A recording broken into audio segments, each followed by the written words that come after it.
Michael Jordan, Larry Bird, Kobe Bryant, Kevin Garnett. What do all these people have in common? Yeah, I know they're basketball players, but they're also incredible trash talkers. You see, trash talking is an art form. It is done by the very best of players and sometimes even the very worst of players to try and get into other people's heads. And I absolutely fucking hate it. Let's talk about it.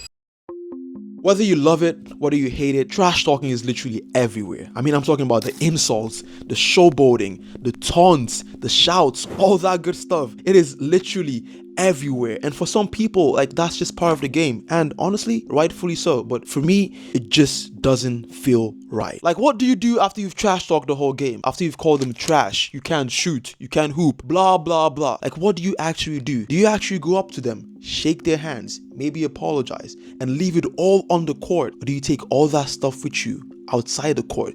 Because you see, that's dangerous. That's really dangerous. That's when you start building hate. That's when you start building resentment. And guess what? They live rent-free in your head for a long time because you didn't leave all that trash talking and all that shit on the court. And that's a big problem. Now, you see, honestly, I get it. Honestly, I really do get it. Trash talking is easy. It is cheap. It is the fastest way to get into your opponent's head. Honestly, I get it. But I feel like sportsmanship, true sportsmanship, is based on you breaking down your opponents mentally and physically with your skill, your talent, your passion, your drive, your abilities, your ambition, and your work ethic. Not by you saying, oh my god, you're trash, you can't shoot, blah blah blah, all these little tiny stuff on his head. Ain't that what they do? Honestly, that one's kind of funny. Like the too small one and on his head, like that one is kind of funny. Ain't gonna lie, low-key it's funny. But I feel like there are much better ways to win. Honestly, if you look at the most iconic moments in sport history, I'm talking about the 2014 World Cup Finals when Mario Götze scored the winning goal in like the 106th, 7th minute or something. Or if you look at 2016 when Kyrie hit a clutch 3 against the Golden State Warriors, or even the king of trash talking himself, Michael Jordan, hitting the winning shot in the 1998 NBA Finals for the Bulls. All these iconic moments, even Kobe Bryant's last 3 minutes as a Laker. Like, bruv, I'm getting literal chills right now. Iconic moments and not one trash talking moments inside. My question to you is, what do you want to be remembered for? Do you want to be a trash talker, or do you actually want to be a winner? Now, you see, I haven't won anything in life yet. I am not an NBA champion, I am not a World Cup champion, or I have never won the Super Bowl, so I don't know what it takes to win at these high levels. Maybe trash talking works, but all these medals and all these trophies are just stuff from my university, just like friendly racing, and this is a marathon one. I've never really won anything at a high level yet, but I know for sure that letting hate fuel your wins is not a good way to go about it. I'll give you an example. Let me just get all these medals out the way first. Bruh, oh my god. Okay, that's that. I'll give you an example. So you see, I started playing basketball at age 20. So about 4 years ago. I'm almost 24 now. So that was about 4 years ago. I couldn't shoot. I couldn't dunk. Bruv, I was horrible. I could not dribble. I couldn't do anything. Bruv, I was really ass. As time went on, I got better. I got better at dribbling, got better at shooting, got better at dunking. I could dunk a little bit, but not really. But I was getting better at basketball, right? So one day I was playing a 5v5 with some much better basketball players than me at that point in time. I was going for a dunk. I had a free lane, and I thought to myself, like, yo, you're gonna slam this thing with perfection. You're gonna slam it in with authority. Pause. Like,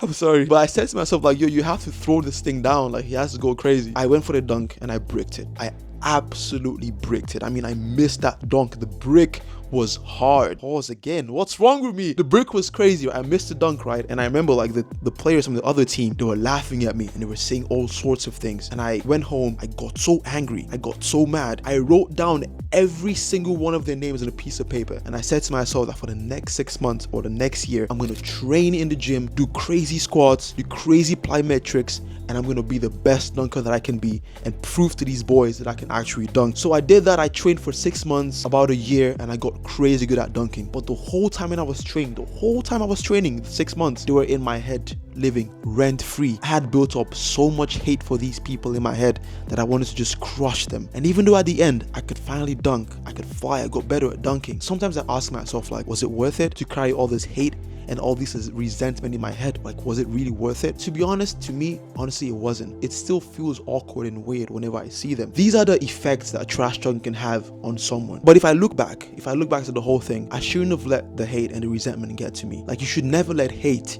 fuel your success. You should never let hate fuel your drive, because when you do that, that's when you live rent-free in your head, just living there, and you get all this bad and negative energy, and you're doing it for the wrong reasons. Because whatever you want to do in life, if you want to win, if you want to travel, if you want to build something, you should do it because of you. You should do it because you have a reason to do it. Not because Joe from the 31st Street said you can't shoot, or you can't dribble, or you can't host a podcast, or you can't travel. Do it because you really want to do it. And you see, that's the impact, that's the effect that even a little trash talk could have on someone, because it could just send them to a dark place that honestly I wish no one can go into. And the thing is, you see the crazy effect of trash talking trickling down to the younger generation, to the younger kids coming up. They all want to be like their heroes, like the favorite basketball players, saying, oh, on his head, like too small, like all these stuff. Like, I mean, just watch this video. Like, it is insane how these kids are reacting. I mean, just look at this. Like, bruv, this is insane. Like, what? Like, and these kids are like 9-10 years old, and I would never imagine like myself at this age doing this kind of thing at 9 or 10 years old. Like, it is insane.